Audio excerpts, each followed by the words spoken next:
Hello viewers, welcome back to my channel Pinky's রান্নাঘরে সবাইকে স্বাগত জানাচ্ছি। আজকে নিয়ে চলে এসেছি ৭৫তম স্বাধীনতা দিবস উপলক্ষে মিষ্টি পোলাও। আজকের দিনে আমাদের দেশ স্বাধীন হয়েছিল, তাই আজকে আমরাও স্বাধীনভাবে খাওয়া দাওয়া করব। তাই আজকে মিষ্টি পোলাও রান্না করে তোমাদের সাথে শেয়ার করছি। আশা করছি ভিডিওটা তোমাদের ভালো লাগবে। ভালো লাগলে অবশ্যই লাইক করবে, কমেন্ট করবে, সকলের সাথে শেয়ার করবে। এইরকম নতুন নতুন রেসিপি পেতে হলে অবশ্যই আমার চ্যানেলটা সাবস্ক্রাইব করে নেবে। তো চলো শুরু করে দিই আজকের রান্না। প্রথমেই আমি এখানে গোবিন্দভোগ চাল নিয়ে নিয়েছি 400 গ্রাম মতন। তো এইটাকে ভালো করে ধুয়ে নেব। পোলাওটা গোবিন্দভোগ চাল দিয়ে করলে কিন্তু যে পোলাওয়ের যে আসল গন্ধটা সেটা কিন্তু ফুটে ওঠে। তো চালটা আমার ধোয়া হয়ে গেছে।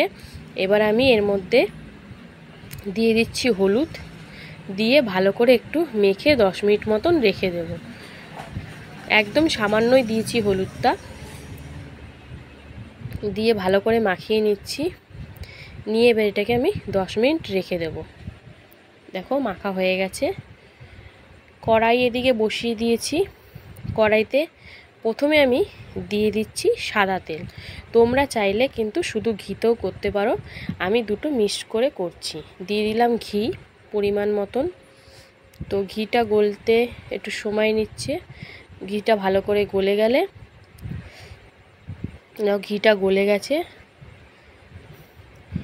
পুরো ঘিতে করলে ভালো লাগে, বা দুটো মিশিয়ে করলেও কিন্তু ভালো লাগে।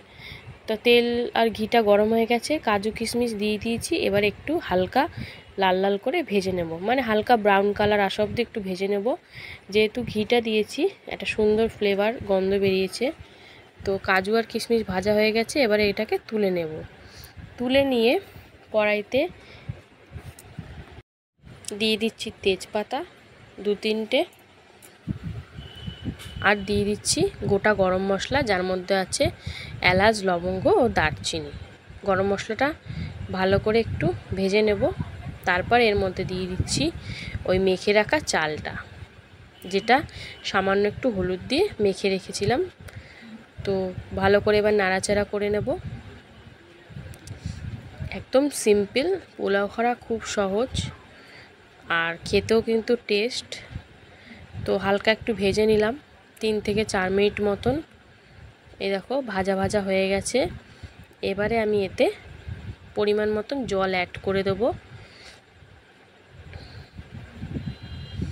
আমার অনেকে পোলাও করে যেমন একটু চাল চাল ভাব থাকে, আমি চাল চালও রাখবো না, আবার খুব একটা যে গলে যাবে সেরকমও রাখবো না। দিয়ে দিলাম স্বাদ অনুযায়ী নুন। দিয়ে এবারে আমি এটা ফুটে গেছে দেখো হালকা। এবারে আমি এটা দিয়ে দেব চিনি। একটু মিষ্টি মিষ্টি হবে যেহেতু পোলাও জিনিস। তো চিনি দিয়ে দিলাম পরিমাণ মতন। এবারে আমি এটাকে ভালো করে হালকা নাড়াচাড়া করে ঢাকা দিয়ে রান্না করতে থাকবো। প্রায় 5 মিনিট পর ঢাকাটা খুললাম, দেখো চালটা উঠেছে। আর গোবিন্দভোগ চাল খুব তাড়াতাড়ি হয়ে যায়। দিয়ে দিচ্ছি ভেজে রাখা কাজু ও কিশমিশ। আর যেহেতু এটা মিষ্টি পোলাও, সেই জন্য চিনিটা তো দিতেই লাগে। তো চিনিটা দেওয়ার পর এই দেখো এবারে কি করব, আমাদের এই যেটুকুনি জল আছে এটা শুকানোর জন্য এরকমভাবেই নাড়তে নাড়তে রান্নাটা করতে হবে। আবার 2 মিনিট ঢেকে দিলাম। ফিরে এসেছি 2 মিনিট পর।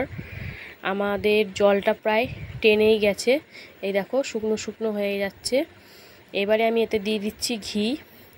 লাস্টে দেওয়ার কারণ হচ্ছে গন্ধটা আরও সুন্দর লাগে, সেই জন্যই দিলাম। দিয়ে ভালো করে নাড়াচাড়া করে এবারে কিন্তু মিশিয়ে নিচ্ছি। আর এই খাবারটা একটু ঘি একটু বেশি পড়ে, তাহলে খাবারটাও টেস্টি হয়। তো আমাদের মিষ্টি পোলাও রেডি হয়ে গেছে, জলটা পুরো টেনে গেছে দেখো। এবারে এটাকে আমরা নামিয়ে নেব। আর ঠান্ডা হলে কিন্তু পুরোপুরি ঝরঝরে লাগবে। তো এটাকে আমি নামিয়ে ফেলবো। আজকে ৭৫তম স্বাধীনতা দিবস উপলক্ষে এই খাবারটা আমরা ঘরে করেছি। আজকে স্বাধীন দেশে আমরাও স্বাধীনভাবে একটু খাওয়া দাওয়া করছি। যদি তোমাদের ভিডিওটা ভালো লাগে অবশ্যই লাইক করবে, কমেন্ট করবে, সকলের সাথে শেয়ার করবে, আর আমার পাশে এরকমভাবেই থাকবে। আজকের মতন টাটা, আবার চলে আসবো অন্য কোনো দিন অন্য একটি নতুন রেসিপির সাথে।